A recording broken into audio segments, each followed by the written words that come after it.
anybody? No. And when I see him, Jesse Jackson, his mom and all them there, and his mama, she pulled me to the side. And that's when I knew it was bad, because she telling me to be strong and all that.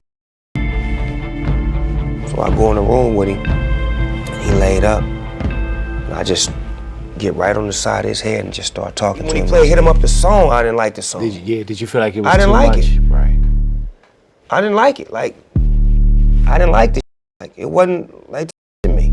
Like, it was you buying more problems, cuz. Gangsters is everywhere. And I think when he got with us, he got to the mind state that we the and ain't nobody like us. Always people like us everywhere. Because he didn't say nothing to me the whole ride. And that's a 5-hour flight on a private plane. Yeah. So I walk up to him like maybe 3 hours into the flight, sit next to him like, you going to Vegas, cuz? And he turned on me like this and started talking to somebody else. So I'm like, all right. So I go in the back, put the blanket on my head, knife in my hand, fork in my hand. I think we was playing a video game, and we kept getting a whole bunch of calls and pages. Somebody told us to turn on the news, and we turned the news on, and we seen the little. I drove down there to the hospital, because I wanted to see him and make sure he was straight. I'm thinking that he was gonna make it. We all chilling. Right. We on the West Coast. Tupac brought Biggie with him. We rocking. We let Cub get down with us. We go in the back, smoke, chill, hang out. It's beautiful. When did it go sideways? Once Pac got, when he got, felt like they did it, but And this was when he got to New York. yeah. Before he got in Vegas. There you go, right there. Yeah. For decades, the world thought Tupac Shakur's story ended in Las Vegas. But new evidence, secret testimonies, and shocking insider confessions are turning everything we thought we knew upside down. From Diddy's alleged role to Snoop Dogg's rumored involvement, the truth behind Tupac's disappearance is finally catching up to the industry. So grab your tea and stay tuned, because this time, the story doesn't end with his demise. It begins with the secrets they tried to bury. And now, So he felt like someone from the West Coast was involved. no. Or from Felt the like- East Coast, rather. yes, Excuse me. Yes. And later information came out that the people that he thought did it had nothing to do with it. So by him accusing people. A few weeks ago now, Ice-T did an investigative TV special I seen that. to find Biggie and Tupac's, and he spoke to Suge Knight, who alluded that Tupac may possibly be alive. What you think? My homeboy is rest in peace. At the same time, I know people still want him to be here, and they love him so much to where his legacy, you know, it overwhelms everything. But at the same time, you got to know and understand when God takes you home, he takes you home, and that's where you are. You at home. I finally got a chance to meet Pac in 1993 at a rap party for Poetic Justice in LA. And on that night, Pac passed me my first. Yeah, that's right. Tupac is the one that got Snoop Dogg smoking.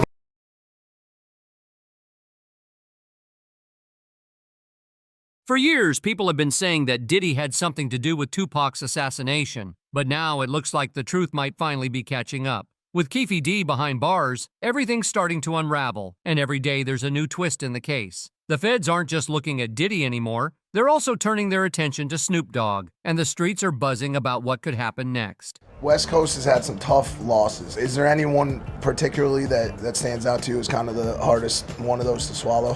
Nipsey and Nate Dogg. It just felt like they had so much to do. Same with Pac as well. I feel like he didn't even get a chance to finish.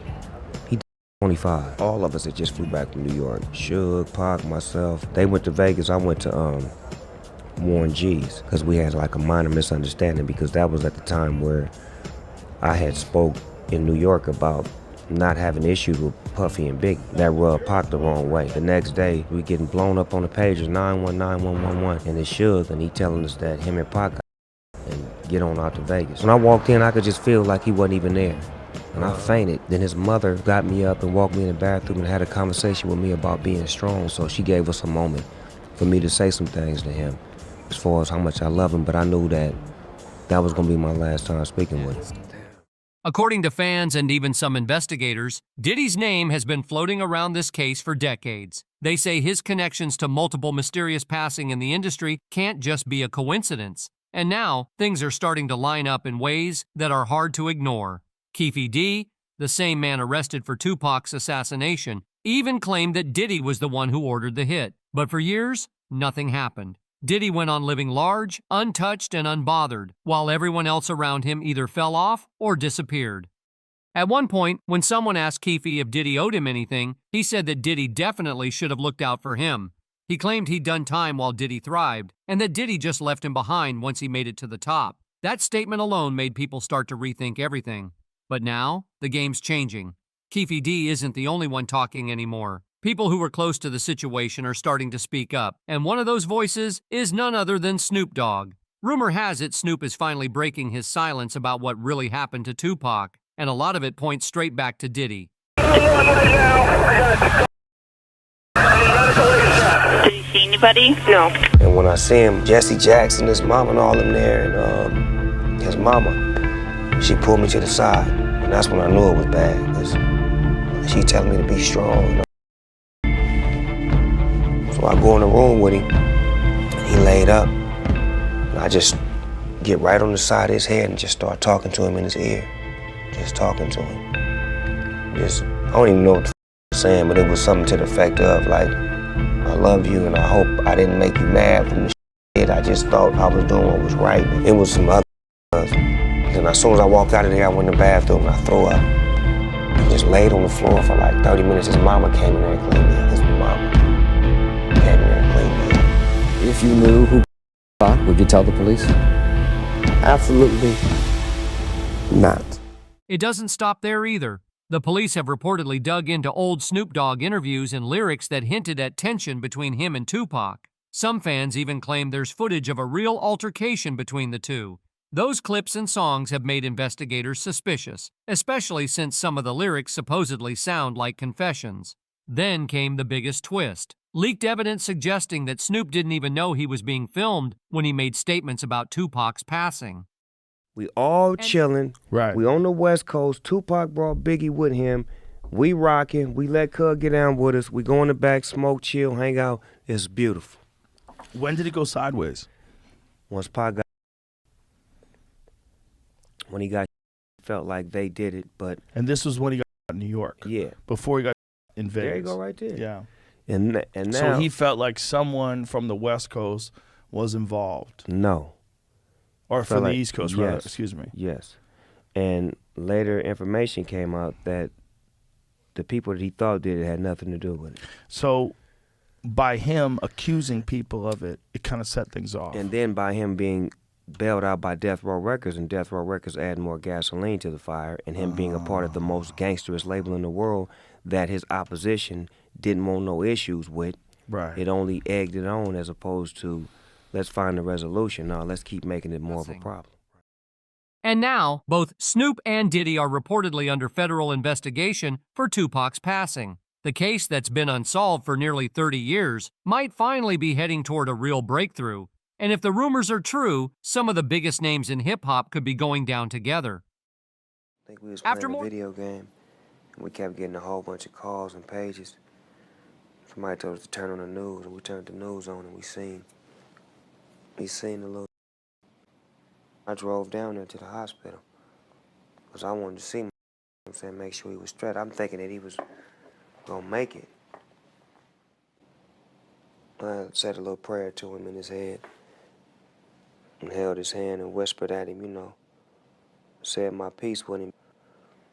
You know, he didn't have no consciousness, but I felt like my spirit and his spirit connected, and I felt like he got it. After more than 20 years of investigations, the Tupac case was suddenly declared closed. Fans everywhere thought finally Tupac's family was about to get the justice they'd been waiting for. Everyone had one name in mind, convinced we already knew who was behind it all. But when the announcement came, the shock was real. The police had arrested Dwayne Keefe D. Davis, a former gang member, for Tupac's assassination. Now, don't get it twisted. People aren't saying Keefe D had nothing to do with it. They just don't believe he was the mastermind. He might have been the one who pulled the trigger, but someone else was calling the shots. And if you've been following the story, you already know who that someone is. Diddy. Diddy had the motive, the money, and the power to make it happen. And this wasn't the first time his name had come up in something dark. even back in the 90s. When Keefe D was first questioned, he told investigators that Diddy called him after the hit, asking if it was their doing. Keefe said he stayed quiet, but that one comment stuck with people. So you guys are driving around, and then you hear these girls say, Tupac, Tupac. No, we coming up, what's the name? What's that, Flamingo? Yeah, I think that's Flamingo. We was coming up Flamingo and got to the light. So out of curiosity, right? Let's say you was on the left side of the white Cadillac and you seen Tupac and Suge Knight. What would have been your response? It's hard to say. It's hard to say. I don't know. But I would have had to take up on my nephew. Online fans have been saying for years that Keefe might exaggerate, but he's probably telling the truth about Diddy. One fan summed it up best. Every time something goes down around Puff, he walks away clean while everyone else falls. But here's the real question. Why would Keefe D keep running his mouth if he knew it could land him in jail? Well, insiders say it was all about ego. He wanted to go down as a street legend. He wanted credit for being part of one of hip-hop's biggest stories. That's why he started talking, writing a book, doing interviews, and showing up on every podcast that would listen. What Keefe didn't realize was that the feds were playing chess, not checkers. They let him talk over and over until he repeated his confession without the legal protection he once had. It was all part of a long setup, a 27-year trap that he walked straight into. I'll just leave it like that. How do you feel about people that say and believe that you was actually the person that was the trigger man, you know, in the white Cadillac that Tupac and Suge Knight? I'm glad they ain't the police. That's all I can say. I'm glad they ain't the police.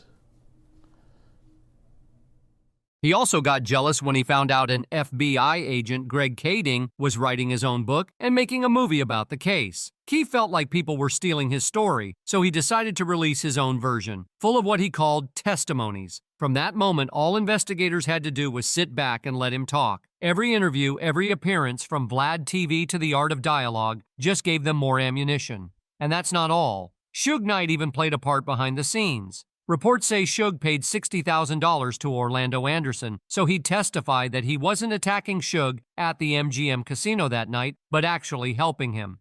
That move was meant to save Suge from a probation violation. Everywhere you look in this case, there's money, manipulation, and betrayal.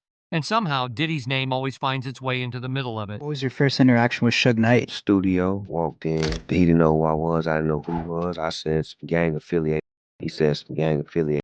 And somebody made it known that we was together. And I saw him like when you would go on the PJ with them, you'd like grab a blanket and like put like a knife, sleep like this. that was after we was in New York. We had a misunderstanding. So on the flight back to LA, I didn't feel comfortable around them for what they had did, as far as I didn't let my security ride with me. So like you can come with us, but you can't bring security? it's just when they said it and the way it was delivered, I'm like, maybe this may be the day that they tried me. Because I felt like there was a fine line between being mad and being like, I know about the stories of how they done certain people and this and that, but never me. Yeah, what was it like just being around that energy during that time?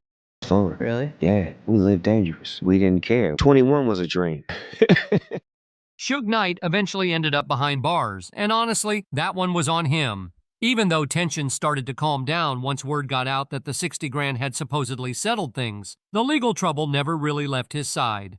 One by one, everyone tied to the case either disappeared or got taken out of the picture. Before long, Keefe D was the last man standing. When Diddy's close associate, Zip, was gone, everyone else started moving differently, putting out books, doing interviews, and rewriting their own versions of what really went down. To the public, it looked like they'd all moved on from the case, but behind the scenes, the feds never stopped watching. They were just waiting for the right time to strike. That's exactly why the case resurfaced after all these years. Because if it had really been over, there wouldn't be a new indictment for Keefe D and the others still connected to the crime. I ain't nobody, never did, ever nobody. They don't have no evidence against me. Came and put me in Las Vegas, proved that I orchestrated this. You said the came from the back. Tupac. To keep it for the code of the streets. It just came from the back seat, bro. Shouldn't have said nothing. And I'm innocent, man. What What happened was, Nas ain't got a lot of people with him, but he got a lot of people with him, if you know what I mean. And I'm seeing him and I'm knowing, because I'm a gangbang. I'm seeing with their hands on their. I step away from him. Him and Nas right here, boom.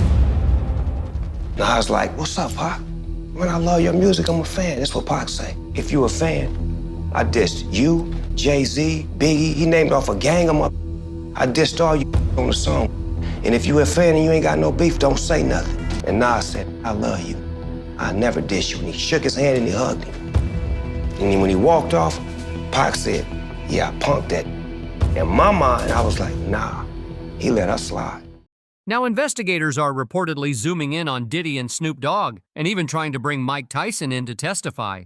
And that's not random. Tyson had his own tension with Keefe D back in the day. At one point, Keefe even warned Tyson, telling him he wouldn't last 5 seconds toe-to-toe with him, a threat that made people realize how dangerous this whole web really was.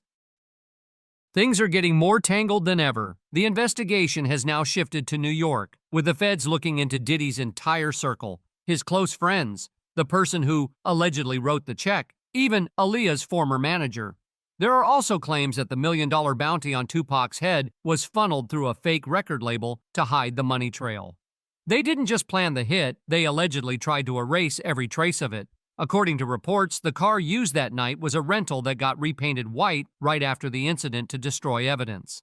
And through it all, Keefe D just couldn't stay quiet. He kept doing interviews, writing books, and bragging about his street legacy, not realizing that every word he said was just helping the investigators build a stronger case against him. At one point, Keefe even claimed that Diddy paid him around $1 million to have Tupac assassinated, but he also admitted he never saw the money. He said Diddy sent the cash through a middleman who ended up using it to open a nightclub and never paid him a dime. All of this was on record, yet for years, the authorities didn't seriously go after Diddy, and that raised a lot of questions. Why was one of the most powerful men in the music industry being left alone when so much evidence seemed to point his way? Officials kept saying the same thing. They didn't have enough evidence. They couldn't rely only on Keefe D's word. They needed hard proof. And now, rumor has it, they finally have it from one of rap's biggest names, Snoop Dogg. I finally got a chance to meet Pac in 1993 at a rap party for Poetic Justice in LA. And on that night, Pac passed me my first. Yeah, that's right. Tupac is the one that got Snoop Dogg smoking.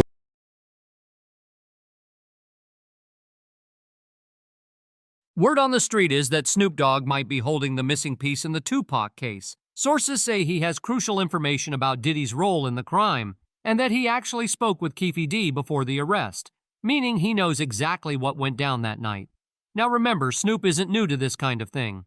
He's been around high-profile cases before, so he knows how investigations work and what kind of evidence actually matters. Insiders are claiming that Snoop has finally decided to cooperate, and he's ready to spill everything he knows. But this time, the spotlight isn't on Keefe D anymore. It's on Diddy, the man who's managed to walk away untouched every single time chaos erupts around him. According to rumors, Snoop's already given a statement saying Diddy was the one who paid Keefe to take Tupac out. And here's the wild part. The feds are reportedly taking him seriously because Snoop supposedly has proof. Not just talk, but something solid. Evidence that directly ties Diddy to the crime. But here's where it gets even messier. Apparently, some parts of Snoop's testimony could end up turning back on him. If what he says puts him at the scene, or suggests he knew more than he let on, that could spell trouble. Still, word is he's willing to risk his own freedom if it means finally getting justice for Tupac's family and the fans who never stopped asking questions. A few weeks ago now, Ice-T did an investigative TV special. I seen that. To find Biggie and Tupac's and he spoke to Suge Knight, who alluded that Tupac may possibly be alive. What you think? My homeboy is rest in peace. At the same time, I know people still want him to be here, and they love him so much to where his legacy, it overwhelms everything. But at the same time, you got to know and understand when God takes you home, He takes you home, and that's where you are. You at home. When Keefe's arrest hit the news, Snoop reportedly couldn't keep quiet anymore. He didn't want to see another fall guy take the blame while the real puppet master walked free. But there's a catch. His silence all these years could come back to haunt him. Investigators might call it aiding and abetting, which means Snoop himself could face legal consequences too. It's a tough pill to swallow, but fans are united on one thing. It's about time Diddy faced real accountability. The walls are closing in, and this time, nobody's walking away clean. Even when he played Hit 'Em Up the song, I didn't like the song. Did you feel like it was I didn't too like much? it. Right. I didn't like it. Like, I didn't like it. Like, it wasn't like to me. Like, it was you buying more problems, cuz. Gangsters is everywhere.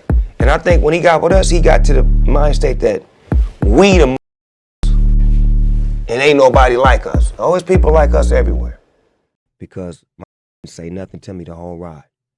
And that's a 5-hour flight on a private plane. Yeah. So I walk up to him like maybe 3 hours into the flight, sit next to him like, you going to Vegas, cuz?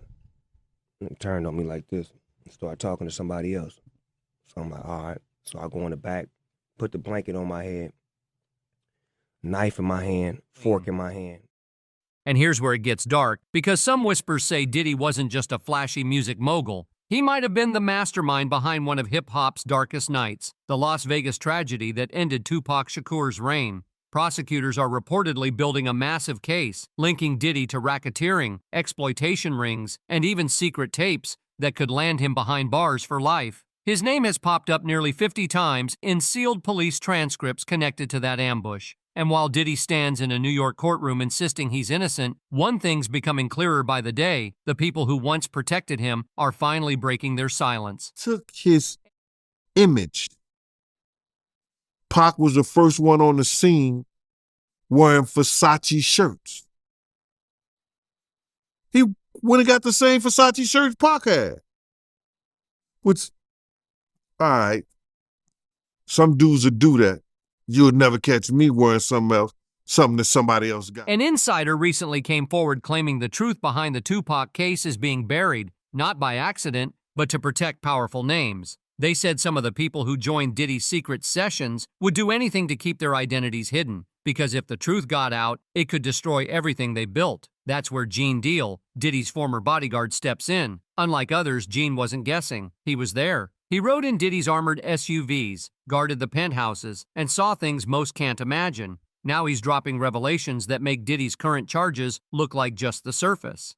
According to Gene, Tupac wasn't reckless. He was strategic. He knew a setup was coming and planned his own escape. His Machiavelli era wasn't just art, it was a coded survival plan. The theory goes that Tupac faked his demise, fled the U.S., and built a new life overseas. The wildest part? Diddy never knew. Gene says Diddy thought he'd eliminated his biggest rival, celebrating his success while Tupac might have been alive the whole time. If that's true, Diddy wasn't the mastermind, he was the one who got played. Who's obsessed with who? So you believe Diddy, he only got with Sarah Chapman because Pac, he had her at one point. And it was a bet in the office. Sarah was messing with an NBA basketball player. Puff bet all of them believe that he could get it within 2 weeks. $100. So she actually was a $100 bet that he got. That image alone, Diddy celebrating in private, thinking he'd finally claimed the throne with no one left to challenge him, only to later realize his rival might still be alive, that's straight out of a movie. It's almost Shakespearean, like a plot twist no one saw coming. For years, people saw the East Coast versus West Coast feud as a story of loss and tragedy. But when you look at it from this angle, it starts to feel less like a rivalry and more like one long, carefully planned con. And honestly, just the idea of that shakes the entire foundation of hip-hop history. Even Gene Deal said it himself when talking about the old days. Tupac and Biggie had their issues, sure, but it was never as deep as the media made it seem. The real story, he said, was always happening behind the scenes, in places fans never got to see. About the other one as well. Where do you stand with what happened with Tupac? Do you think Biggie was a part of it? You think Puff was a part of it? I never heard Puff say anything about doing anything to Tupac or Suge. Right. I've heard people around Puff say things about that, but I never. Came back downstairs, he was heated. He said, yo, Gene, I got 126 employees, and these people depend on me for their livelihoods. If these white folks thought or they would think that I had anything to do with any kind of, they wouldn't with me, and they not gonna with me. He said, I'm a businessman. I'm about making money, but something gotta change. I don't give a if Pac gotta die, Big gotta die, or Suge Knight go to jail. Something's gotta change. And he took upstairs, he turned around and walked back upstairs. And it didn't dawn on me what he said. And then my man looked at me and Bun was like, yo, that big. To see. The clues were always there, hiding in plain sight. Fans have obsessed over Tupac's Machiavelli album for years, especially that eerie subtitle, The 7-Day Theory, and the line, Exit Tupac, Enter Machiavelli. Some even noticed that rearranging Machiavelli spells am alive. For years, people called it coincidence. But what if it wasn't? What if it was a code, a message from someone who mastered deception and survival? If Gene Deal's story is true, that album wasn't a goodbye. It was a plan. Then came the strange inconsistencies. The coroner listed Tupac at 6 feet and 215 pounds, but everyone knew he was smaller. The autopsy photos looked off, and the cremator who handled his body retired and disappeared right after. Some say he was paid off. Others think the body wasn't even Tupac's. And then came Michael Neese, a former security officer who claimed he helped smuggle Tupac out after a hit was ordered. He said Fidel Castro approved it and arranged a body swap, while Tupac was flown out with Black Panthers by his side. Neese even swore Tupac co-piloted the plane before vanishing for good. But before he could prove it, Neese turned up lifeless. Coincidence or another cover-up? And even now, sightings never stop. In Havana, locals whisper about a man in a bandana and shades.